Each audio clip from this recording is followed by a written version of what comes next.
This number is why I have all this.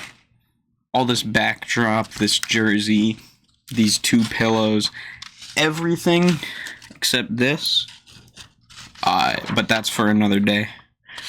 Everything here because of this number. And I want to take you back. Before we get in, if you want to skip to the main part, I'd just like to tell a little story about one of the jerseys behind me, actually. So, that 1% refers to my 7th birthday. I had been diagnosed very early in my life with cancer, survived it, everything's fine, no need to get into details. But, long story short, after I had survived, I was at a Kids with Cancer event, and Oilers spouses and fiancés and wives always would help out with the community, and that was one of the main places they do, the Kids with Cancer Society. It's a great thing that they do. And so they were volunteering, and I just met 2 of them, and one of them took a liking to me. And so what ended up happening is I ended up getting tickets, and I got to meet some of the Oilers, including who the fiance, now I think wife of the player, was with at the time. So this little kid finally, and to give context, while I was on paper, oh god, that voice crack, on paper an Oilers fan, the previous year I had closet cheered for the Sharks, and I was 6, and I was, because I just wanted a team to cheer for in the playoffs. We weren't good. I just wanted a team to cheer for in the playoffs, and I liked the Sharks, mostly Joe Pavelski and Joe Thornton. But later that year, I'm having a birthday, and my kid brain is oh, invite the hockey player. He won't have a schedule or anything. No. But what honestly surprises me now, as I'm 19, but 12 years ago just blew my little mind, was his wife, or fiance at the time, now wife, actually came to the party, gave me a letter from the player and a bunch of Oilers merch, obviously, but also 2 souvenir items. Holy crap, I don't have one of... Oh, one sec. Shit.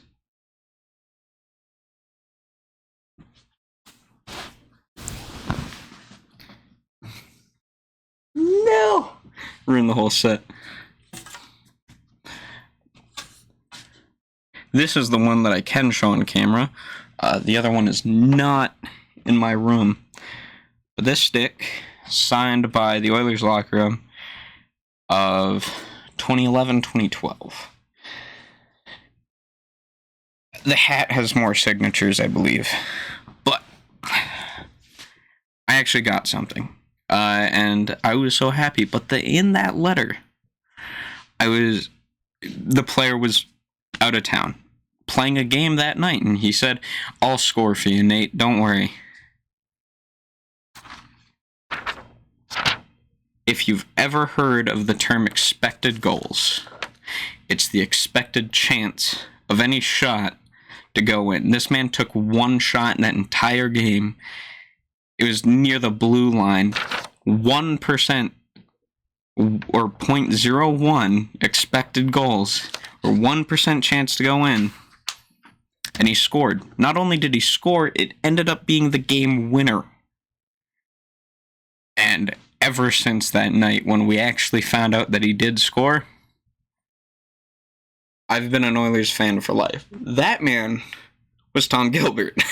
Not any of these 2. These 2 got more than 2 shots, or more than a shot a game. But Tom Gilbert, who, I'll be very frank, now if I were to look back and I wasn't an Oilers fan, I'd say he was a solid D-man at best, no elite, powerhouse, but he is more of a reason than any other player in history on why I love this team. now that I'm done with that, I hate this team sometimes. It is, I mean, you can already tell from this season, it has been atrocious.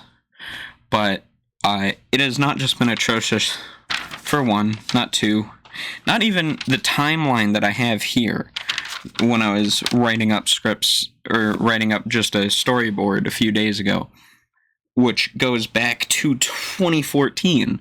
No, it has been bad my entire life. My entire waking life. Oilers management has been great. And the last two, oh boy. And right now, the Oilers have two problems.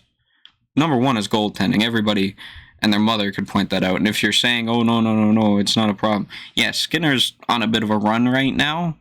But if you think Calvin Pickard is like a suitable long-term backup, but no. The Oilers' second thing, I want you to guess, all right?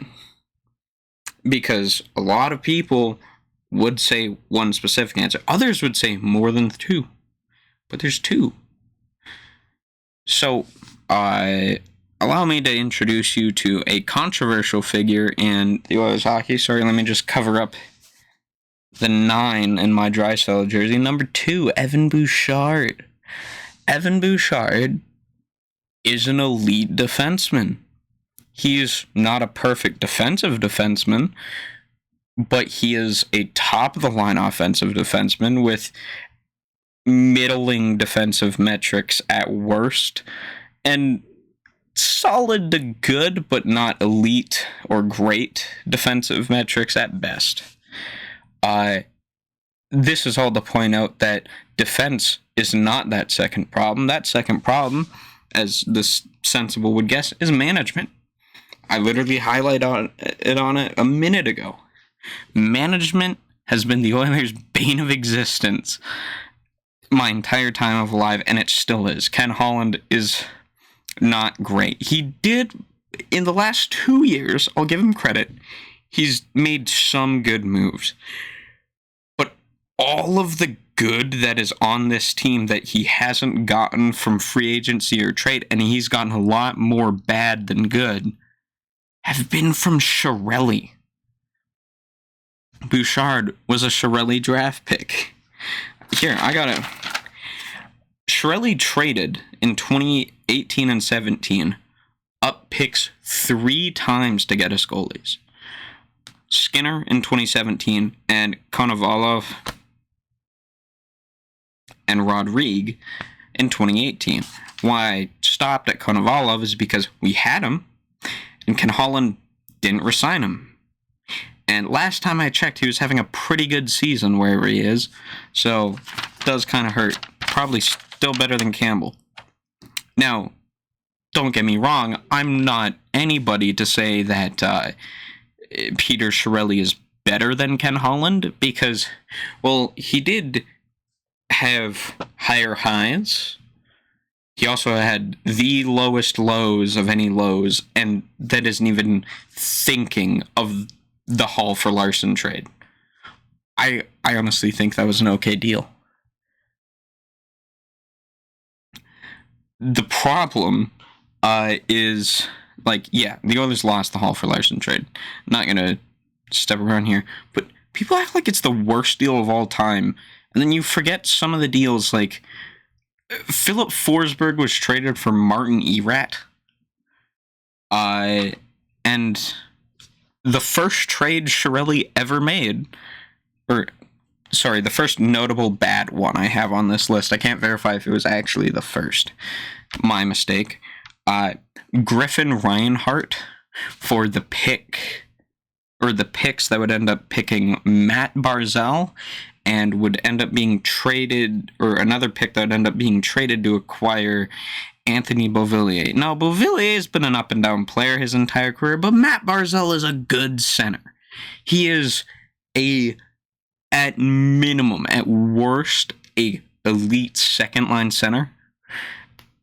And then at best, a great first-liner. Not a top-of-the-league first-line center, but a good one. We've had atrocious management, and it's been the bane of Oilers' existence forever. But this season, we saw the worst of this team, and it had casualties. Number one, mainly Jay Woodcroft, who I'd give about an 8 out of 10 grade for his job as the Oilers head coach. I do think he had some problems. Like last year, he tried to give confidence to Jack Campbell as the starter, and it ended up ruining our December because we could not win a game with him in net. And then we put Skinner in, and then he was the starter. And then during the the Las Vegas series, where Skinner was bad and Campbell was good, he still would not make that change for starting. He was so set in things that he believed were right. Also, the Nurse-Ceci pair did not work last year. It's still going on this year, and it's doing better, but it was not good last year. Other than that, Jay Woodcroft created the best penalty kill in history. One of the best offenses, or the best offense in the league. I'll own it. We are right now the best offense in the league. It is, and with a third line that is notorious for players who cannot score. We just have that good of a top six. And even then, last year was also our best year for the bottom six since 2016-17, where every single player and their mother was on a heater. Thank you, Cam Talbot, for your service. But yeah, we started bad. But during the entire time that we were starting bad, there was only one game that I cared about winning, and I kid you not, the Flames game. See, this season almost felt like a deconstruction of what the Oilers were successful for. We lost to Vancouver, who we famously dominated. We lost to both Florida teams, who we have just had hot streaks against them. And we lost to San Jose, the worst team in the league at the time, bar none. And it was bad. But truthfully, I only cared about winning the Heritage Classic, because I knew that if we could win that game, we were safe. I had faith, because this team, from January 1st to the playoffs in the last 2 seasons, has been the best team in the league. Although, actually, last year it might have been Vegas, because we did slip at the end. But either way, we've been a top 2 team in the league in the past 2 years, from the new year to playoffs. I had all the confidence in the world that we were going to make playoffs if we could beat Calgary, and we did. Of course we did. Because out of all the teams that we could lose to, out of every streak, every hot mess that we usually destroy, even Nashville, which Draisaitl, the number on this jersey, absolutely owns, mayor of Nashville. We beat him once, and then we lost to him. But if we beat Calgary, we're still the same team. And we did. And then Woodcroft got fired, and we hired Kris Knoblauch. And I hate to say it, because I really wish Woodcroft, he didn't deserve to be fired for the atrocious goaltending that Campbell was giving him. But Knoblauch has actually been better. And there's one very huge key example I want to highlight. Oh, that's where this tuft of hair is. Sorry. Vincent Desharnais has transformed from a pylon who was only known for checking and being physical, not great defensively. He almost scored on his own net one game. We had an empty net and the dude decided to pass it straight into the post. And then Kris Knoblauch comes in, and the dude's analytics, Oilers are a team of is a fan base that does not like analytics. It's more just because Alberta is conservative and it kind of has its roots in that. But Vincent Desharnais went from being a physical, I can only check and move the puck to whoever my teammate is, to a good defenseman. A genuinely great bottom pair defenseman. And it started with Kris Knoblauch. Because under Woody, I was screaming at Woody every time he'd start Vincent over Broberg, who at the time under Woodcroft's system was looking good. He wasn't looking like some top tier third pairing defenseman that we need to rush up and replace Cody Ceci with. No, he was passable but good. He was in like the 60 to 70th percentile range of players. That's good. Truthfully, now Broberg is not working under Knoblauch's system, but he has made Vinny into not a pylon, but a productive player, and it's one of the best things we could see. I have faith in this season, like, truth be told, because if we look at the numbers right now, the Oilers are first in expected goals for percentage. So if you don't know, all right, little crash course. The expected goal is like one of the fundamental analytics. I explained it earlier. The percentage of a chance that goes in. Expected goals for percentage is your percentage of X goals or expected goals for over the amount that your opponents get on you. So it's like analytics plus minus, because plus minus is useless, but analytics plus minus is very useful. It's a little contradictory. Now, it isn't a be-all, end-all stat. It's just a good way to do it. No, actually, I lied. We are not first in expected goals for percentage. We are first in expected goals for, which means, per 60. Forgot that. Which means we produce the highest quality or the most quality of chances per 60 minutes. That is the best offense in the league if you want layman's terms. I'd still say it's the best offense in the league even if you want to go deeper. There's one problem we have with it, and it's that expected doesn't mean goal. Expected means should be a goal, and we hit a horrible 1%, or no, it was above 1%, but below 2% shooting percentage during our bad spell. There was a reason we were losing. We were still dominating teams. We were still getting our chances. In fact, at one point, we were first in the league in the expected goals for percentage, and I think we had 2 wins at the time. It was so bad. But it shows why me, a person who's invested in the numbers, still believes in this team. And look at us now. I think we're on a 5-game win streak. We just wiped the floor with Carolina, who, fun stat, had led in an average of 9.5 high danger chances per game against them. We got 21. This is a team that has, like, Brent Burns, Jacob Slavin, Dmitry Orlov, Brady Shea. Like, it is the best defensive team last year. This year, they're still amazing defensively, although I believe there's a team ahead of them. I can't remember if it's the Kings or Bruins. But they are a defensive powerhouse, and words just not working. We wiped the floor with them. I was choosing between wiped and mopped, and I couldn't. But we destroyed them. And yes, we are still like 27th, 26th.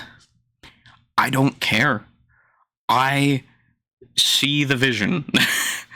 Like, yes, we have a lot to recover, but we've had periods of 800 winning percentages from January to playoffs. So as long as our December doesn't go too bad and we lose like 1 to 2 games for the rest of the month, guaranteed playoffs. I will literally like nap till the Oilers are like in the 3rd or 2nd spot in the division. We aren't getting first. Anybody who picked first is a joker. The Oilers never win the division. Again, deconstructing the Oilers season is what I like saw our losing streak about. Like, if the NHL was scripted, that is what it was about. Now, the NHL is not scripted, but I like to imagine if unscripted things were scripted, the narratives that are told, it's stories. But you're seeing a team that just always has a rough patch. There's always that 1 month where we just go absolutely just horrible. We drop out of playoffs. All the sirens go off. And then, boom, we're back in playoffs by the time and we win the first round. Easy peasy. And that's a funny thing. Like, I see a lot of narratives against Oilers, like, oh, you guys can't win. Like, for some reason, every time we go into the playoffs, everybody's saying we're going to lose in the first round. Like, last 3 seasons, I believe, or is it 2? No, 2, because 3, yeah, but still, like, we've made the conference final, we've made the second round. Should we have made the conference final? If Adin Hill wasn't, like, turning into prime Hasek, then yeah, we would have, but Vegas had a better goalie. Skinner was not ready for that battle. We did dominate 4 out of those 6 games, but either way. The point I want to make is the Oilers, at this point, need to trust the process. And I hate saying that because I do not trust Ken Holland. I wouldn't trust him answering 1 + 1 on a math test. However, I'm forced to trust him with my favorite team in the world that has been part of my life since I was 6 years old. But right now, we have the best forward core in the league.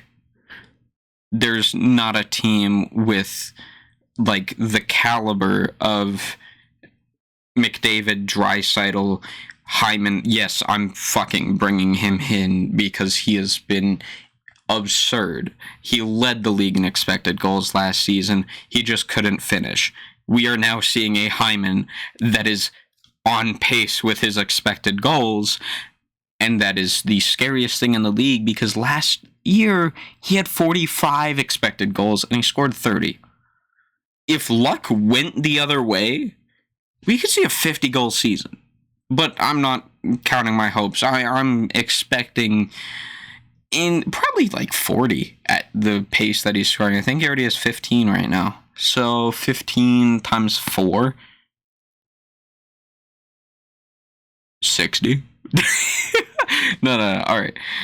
Aside from the fact that he's only 1 goal off the pace of Austin Matthews, we're gonna not act like Hyman is superhuman, but he is an elite winger. To me, he's a top 15 winger.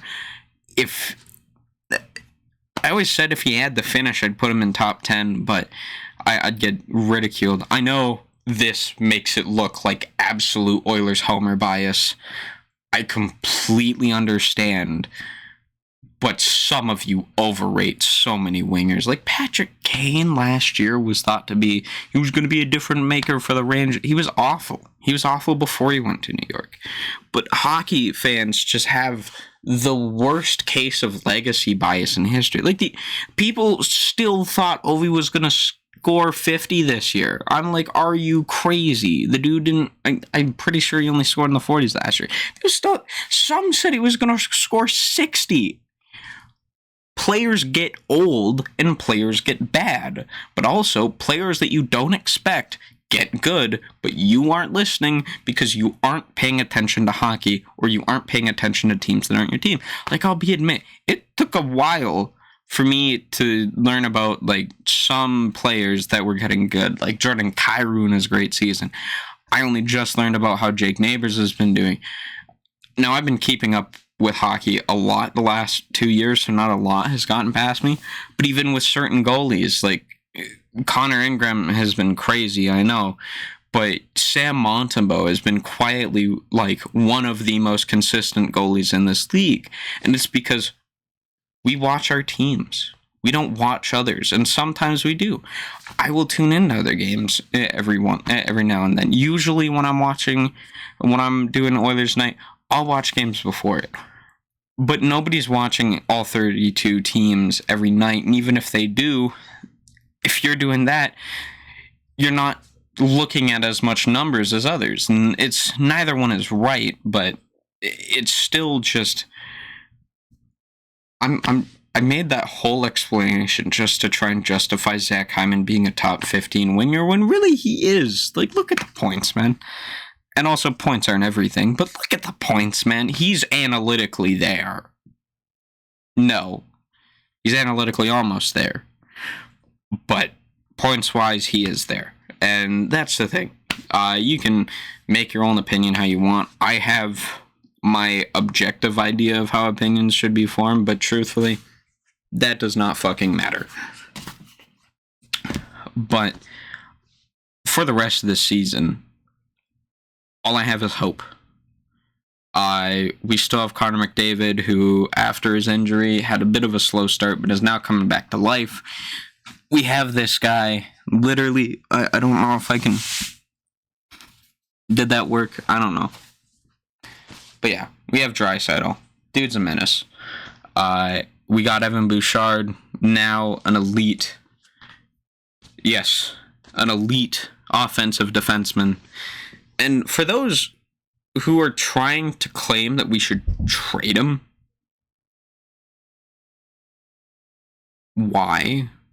I saw this argument, and this one guy said, we need to trade Bouchard because we need a defensive D-man, not an offensive D-man. I'm like, the past 10 years of Cup winners have all had elite one offensive-minded D-men. Like, you could... some of them were on two-way highs, but they've always played offense at some point in their career. Actually, if you go back further, it goes till the Red Wings in 08. I think that's the last time I can say... Well, I actually don't know the Red Wings team of 08, if Lidstrom was still there or not. And if he was, well, then yeah. It ends in 08, but then 07 you had Niedermeyer. I need to learn more about hockey history, honestly. But still, last 10 years, you got guys like John Carlson, Victor Hedman, Cale Makar, Duncan Keith when he was good, Chris Letang. Drew Doughty was the only one that made me think, but he still played a high level of offense. He was just more defensively sound than a lot. And Keith in his peak was actually quite defensively sound as well. But also you have Alex Pietrangelo. You have guys that are offensive D-men. And out of that entire list, they're all at their peaks. Like, Evan Bouchard right now is better than Pietrangelo. Not better than Cale Makar. I'm not making that argument. I'm not a dumbass. Like, I know, again, all this, but I'm saying, I promise. I wouldn't say he was better than Prime Hedman, but modern Hedman, definitely. Then you got John Carlson. Ooh, that's a toughie. I would have to actually look at 2018 Carlson. I'll give Carlson the win there. But then you look 2016-17 Letang. He wasn't like a god or anything. Neither was Bouchard. I'd say like you're looking at similar levels of skill, just with like different slots. Like Bouchard is a lot more offensive than Letang. But also Bouchard has killer slap shot, some of the best vision of any defenseman in the league in terms of passing. And yes, he will make a dumb turnover pass once a game. That is because he has the same tunnel vision that Draisaitl does. When you have good vision and you focus in on the pass, you are not concerned with anyone else. But, like, we have a gem. And if any other team got him, why? We'd lose the best defenseman that has come out of this system since Oscar Klefbom, who never even could actually make it. So then, go back further than Klefbom. Who's been better? Nobody. Since when? Jesus. We have been bad for so long, I can't even name one. Because, yeah, Pronger wasn't ours. He wasn't a product of us. And I don't know early 2000s Oilers. So, Coffey? Is he the best Oilers developed D-man since Klefbom and Coffey? I might get, like, burned alive if we had some, like, random early 90s great D-man, but as far as I can go, like, Klefbom in 2016-17 was amazing. Most people saw him as, like, a top 25 D-man, but right now, Bouchard is a top 20 D-man minimum. I don't know if I would make the list right now off the top of my head, but I think I should maybe start wrapping this up, because I had a good time for one take and now it's going. So, Oilers season, it's going to go well. We're going to be riding high for the rest. Skinner even looks great. He almost had 2 shutouts. That's the thing. Skinner doesn't really do shutouts, but we're on a 5-game win streak. And also the Coyotes are a wagon. Let's go. So if the Oilers don't make playoffs, I know who I'm cheering for. Yotes Cup 2024. I wouldn't even be mad if they beat the Oilers in the Western Conference Final. I'd be a little mad, but if they won the Cup, then I wouldn't be mad, because we just keep losing to the Cup champs. And in that instance, I'm not exactly mad. Other notes in the NHL, salary cap's going up, and that's just going to cover Draisaitl's raise pretty much. Actually, no, it's going to cover Connor Brown's raise. But other than that, I don't know if I'm going to make this a regular thing, just because as much as I have a massive passion for hockey, it's not exactly the biggest area of growth. And I kind of like growth. But yeah, I hope you have a good day. And honestly, for a one take, this has kind of been elite in terms of my pacing. Like, I don't want to rile me up, but if the audio quality sounds good, I may not even have to edit this, because aside from when I had to grab the stick, everything else has been fine. So, if you're still listening to this, have a great day. Or if it's not day, have a good evening, afternoon. I ruined the Truman bit. Good afternoon, evening, and good night. Other than that, if you like the Oilers, keep faith. If you don't, I mean, you can keep praying on their downfall, but numbers usually don't lie. PDO and the Canucks are my favorite 2 things. So, peace.